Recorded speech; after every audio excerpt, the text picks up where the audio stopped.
Сырттандар, аңыз ертегі. Бұрында бір байдың жалғыз баласы болды. Байдың ұлы да қызы да сол екен. Күндердің бір күнінде әлгі байдың баласы ұйықтап жатып түс көреді. Түсінде бір қара қасқыр жейін деп жатыр екен. Ол енді аяғына ауыз сала бергенде бала шошып оянады. Ертеңіне сол түсті тағы көреді. Сөйтіп осы түс күн сайын қайталана береді. Қасқыр аяғынан тістей бергенде бала шошып ояна беретін болады. Бала түнде ұйқы, күндіз күлкі көре алмайтын күйге жетеді. Әке шешесі біздің баламызға не болды екен деп бір күні баласынан сұрайды. Баласы көрген түсін айтады. Мұны естіген әке шешесі жан жақтан түс жоритын сәуегей адам іздейді. Бірақ ешбір сәуегей баланың түсін дұрыс жори алмайды. Ақырында бір қария сәуегей кездеседі. Сол қасқыр сенің балаңды жемей тоқтамайды екен. Тас пен темірден үй салып, соның ішіне тықсаң да, ол қасқыр сенің балаңды іздеп табады дейді. Мұны естіген баланың әкесі мен шешесі қатты қорқып жылайды. Бұдан құтылудың амалы бар ма деп сұрайды сәуегейден. Сонда сәуегей тұрып, бұл мекеннен кету керек, қашу керек дейді. Мұны естіген әке шеше қалай шыдап отырсың? Баланы қашыруға ат іздейді. Әкесі көп жылқының ішінен баласы мініп қашарлық бір жарымды ат таба алмайды.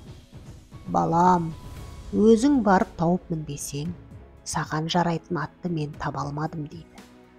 Бала қолына жүгенін алып жылқыға келеді. Көп жылдан бері жылқысын бағып жүрген бір шал бар екен.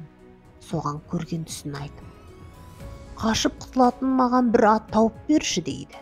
Сонда шал тұрып, шырағым, мен осы жылқыны баққаныма көп жыл болды. Сені құтқарарлық жүйрік бар деп айта алмаймын. Мен білсем, осы кербестіден басқа жылқы құтқара алмас. Қас тұлпардың баласы аз оттап көп жусайды, асыл текті баласы аз сөйлеп көп тыңдайды дегендей, сенің бағыңа тұлпар болып шықса ғажап емес. Не болса да кербестіні ұстап мін дейді. Бала кербестіні жүгендеп үйіне алып келеді. Әке шеше ел жұртымен қоштасып жолға шығады. Бала жүріп келеді. Кербестіні бас ауған жағына қарай еркіне қоя береді. Солай бірнеше күн жүреді. Бір күні бала артына қараса, алыстан бір шаң көрінеді. Жүрегі алып ұшып кербестінің бауырына қамшыны сипай береді. Бұрынғыдай емес, кербесті бірнеше күн жүрген соң, өлі жүнін тастап, басын жерден көтеріп, оқтаудай болып ширатылып көсіле бастайды. 3 күннен соң артына қараса, баяғы шаң жақындап қалған екен. Шаң жақындаған сайын кербестінің шабысы да ширайды. Осылай шаңды ертумен тағы 2 күн шабады. Бір мезгілде бір қара созылып шығып тартып келеді екен. Балада зәре жоқ. Анда-санда кербестінің көзін сүртіп қояды. Қара жақындап, дүбірі естілген сайын кербесті құстай ұшады. Кербестінің жүрісіне ұшқан құс болмаса, ешбір хайуан баласы еріп болар емес. Қуғыншыны осылай артына салумен кербесті тағы бір күн жүреді. Оларға көрінген қара уақыт өткен сайын жақындай түседі. Көз тоқтатып қарауға баланың жүрегі дауаламайды. Бір уақытта бала артына бұрылып қараса, түсінде көрген қара қасқыр тілі сала құлаш шығып кеткен, сілекейі шұбырып, аузын арандай ашып, құлаштай ұрып келеді екен. Жалғыз менен басқа рақмет етер ешкім жоқ қой дегендей кербестіде ұшқан құстай зулап келеді. Қара қасқыр баланы жеуге құмартып, сілекейін шудалап созып, тілі аузына сыймай, шынымен ақ осы иттің аузына түсермін бе дегендей кербесті жануарда ұзай түсті. Қара қасқыр алуға кербесті алғыз басқа таласып келеді. Осылай шабыс ілгері тағы да созыла түсті. Жақындаған сайын адамның иісі қара қасқырдың мұрнын жарады. Иісі мұрнына барған сайын жерік асына құмар артады. Қара қасқыр сілекейін ағызып, ілгері ұмтыла түсіп, арс-арс етеді. Өмір бойы бір ішек болып қатып қалған жануар кер тұлпарда қасқырдың дүбірін естіген кезде зытып кетеді. Осы таласқа, осы шабысқа жалғыз кербесті болмаса, төрт аяқты жануардың ешбірі де шыдамас еді. Қара қасқырдың аузына жерік асын түсірмей, баланы ажалдан құтқарғалы алып келе жатқан кербестінің бұл жүрісте сүйсінбейтін жан болмас.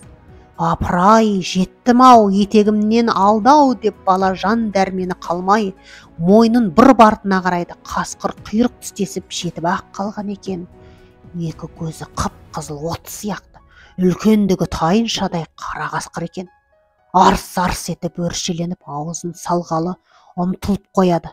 Шынымен-ақ мынаған жем болдым-ау деп бала өкіріп жылап жібереді. Баладан ес кетеді, аттың көзін сүртуге шамасы да келмейді. Қамшыны әлсін артына сілтеумен болады. Енді өлдім ғой, қара қасқырдан құтыла алмадым ғой деп баланың жаны алқымға тығылады. Жануар қажиын деді. Өзінен ешбір дәрмен жоқ аттың көзіне тер құйылып, кербесті де қиналу қайналады. Сұм қара қасқыр тақымдасып ауызды әне салдым, міне салдым деп келеді. Бала мен қасқыр тұмсығының арасы бірақ сүйем қалды. Дәл осы сағатта бір сәттік өмір балаға 1000 жылдай көрінеді. Жалғыз кербестіден басқа балаға болысарлық жақында ешкім жоқ. Кербестінің көзіне тер құйылып келеді. Енді жем болдым ғой деп бала үмітін үзеді. Көз алдына өмір емес, өлім елестейді. Қара қасқыр ауызды енді сала бергенде, кенеттен маңқ етіп үрген бір иттің дауысы естілді. Дауысты естіген қасқыр кідіріңкіреп қалды. Ал кербесті ұзай берді.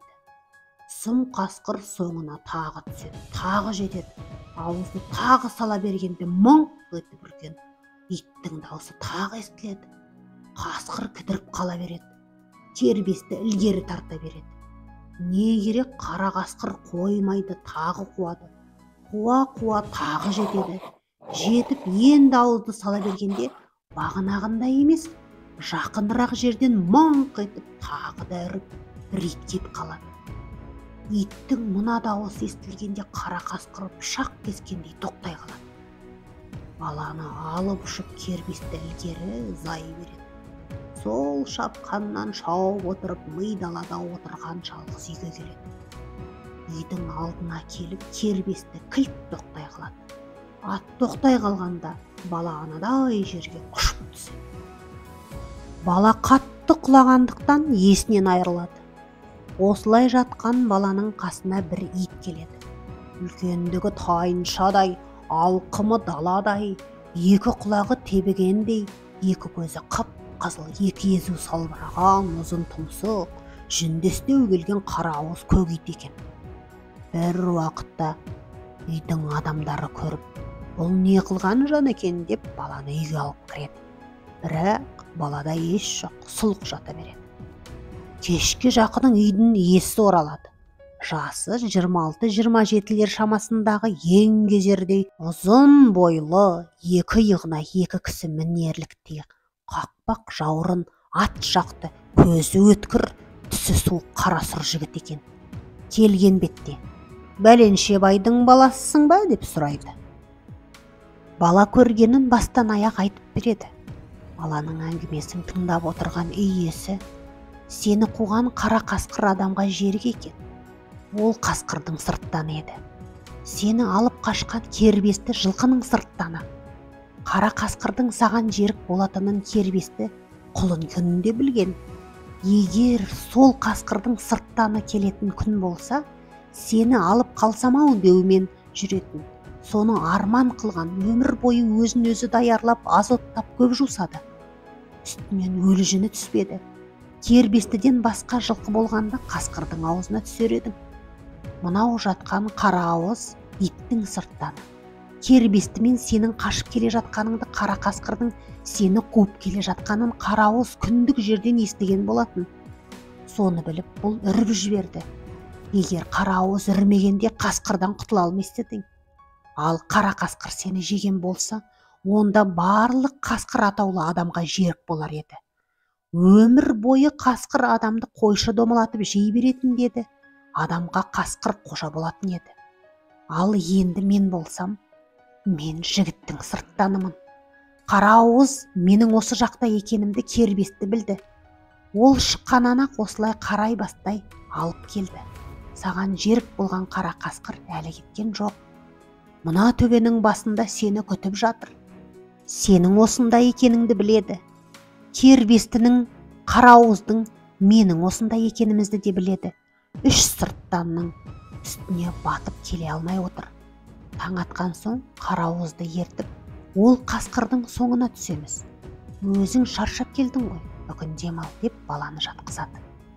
Ертеңіне таң атып күн шыққан соң балаға жігіт айтады: сен кербестіге мін. Мен қарауызды жетектеп мына төбенің түбіне барайын. Барған соң қарауызды қоя берем. Бұл барып саған жерік болған қасқырмен арбасады. Бұлар арбасып жатқанда мен ит жағынан барамын, сен қасқыр жағынан кел.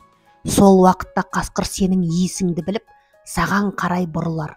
Сол кезде аңдып тұрған қарауыз барып, қасқырдың мойнын бұрап тастайды. Сөйтіп қара қасқырды өлтірмесек, ол тірі жүрсе сені жемей қоймайды. Кербестіге мініп, қарауызды ертіп, қара қасқырды өзім-ақ қуар едім. Бірақ кербесті мені көтеріп шаба алмайды. Ал сен қасқыр жеп қояды екен деп қорықпа. Ілгері ұмтылып қасқырға таман бара бер. Ол саған ұмтылады. Саған жетпей-ақ қасқырдың мойнын қарауыз бұрайды дейді. Егер сенен бұрын мен барып қалсам, менің келгенімді біліп, қарауыз маған қарайды. Сол кезде қара қасқыр қарауыздың мойнын бұрап тастайды. Қарауыздың мойнын бұраған соң сені де жейді. Сені жеген соң бүкіл қасқыр адам атаулының бәрін жейді. Егер сен қорықпай барып қалсаң, ол сені жеуге ұмтылғанда, оны қарауыз өлтіреді. Қайтсең де қасқыр жақтан менен бұрын бар, қорықпа деп әбден үйретеді. Төбеге жақындап, түбіне барған кезде жігіт қарауызды қоя береді. Қарауыз төбенің басына қарай жөнеледі.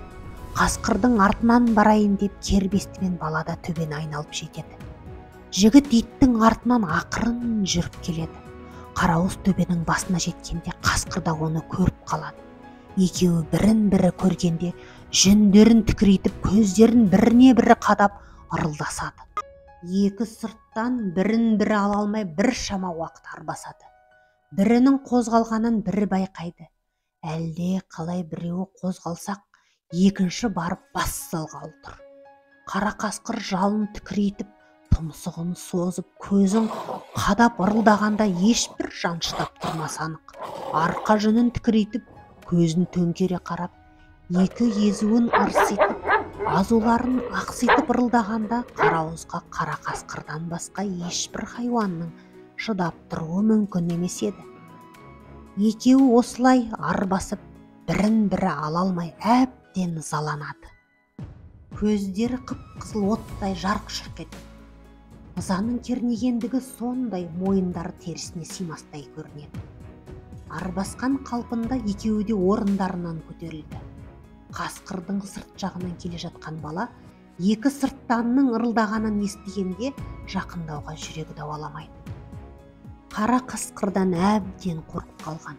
Жақындасам жеп қояма деп ілгері басады. Төбесі көрінетін жерге де келмеді. Бала ар жағынан келді мекен, итіме не боп қалды екен деп, жігіт тез-тез басып төбеге шығады. Бала онда әлі көрінбейді. Қасқыр мен ит айқасып тұр екен. Баланың төбесі жаңа ғана көріне бергенде, артынан келіп қалған есін біліп, ем келді ме дегенде ит мойнын бұрып қалады. Сол уақытта аңдып тұрған қара қасқыр қарауыздың шықшытына тісін басып жібереді. Мұны көрген иттің есі не болғанын білмейді. Беліндегі қанжарын ала жүгіреді. Қара қасқыр иттің құлақ шекесіне қарыс батып кеткен тісін жұлқылап суырғанша жігітте келіп жетті. Келе ақ қара қасқырдың ішін қанжармен осып кетті. Сол жерде ит те өледі, қасқыр да өледі. Жігіт иттің өлгеніне қатты өкінеді. иттің өлігін құшақтап зар еңіреп жылайды. Балаға неге менің айтқанымды істемедің деп ұрсады. Қайтейін, қара қасқыр тура мені бас салады ғой деп қорықтым деп күмілжіп жауап береді бала. Қасқырды қарауыз ит өлтірген болса, ит атаулы қасқырға қожа болатын еді. Егер қара қасқыр сені жеген күнде, қасқыр атаулы адамға қожа болар еді. Оны енді мен өлтірдім. Сондықтан адам қасқырға қожа болады деп сырттан жігіт сөзін аяқтады. Арнаға тіркелуді ұмытпаңыздар. Достарыңызбен де бөлісіп отырыңыздар. Рахмет.